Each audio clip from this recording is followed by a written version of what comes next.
ทุกคนแลมาส่งซอง3 ซองนี่กินฮักอาเบิดซองหนึงทุกคน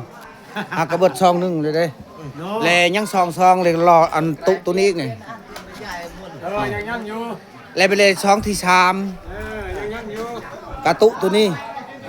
ถือว่าโอเคเนาะทุกคนเนาะ3 ซอง 3 ตุเรียนเราได้ คน มันอัดมันเอาดูกันได้นี่แหละ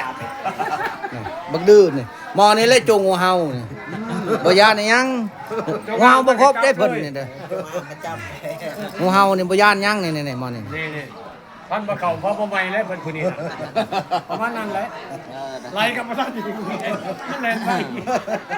มื้อนี้เลยกินทิมที่ทุกคน มีโอกาสได้ซองหนึ่งซองเดียวเลยข้าพเจ้าซองหนึ่งคอยบุญอีกเขามาผากอีก2 ซองเต็มที่เลยกินนี่ให้เบิดตุตัวนี้แล้วก็ต่อตุตัวนั้นตุตัวนั้น คิดแจกเลยประมาณ ถือว่าโอเคเลยเบิดมือ3 ซองนี่จนว่าซองมือกับคืนหนึ่งจบ3 ซอง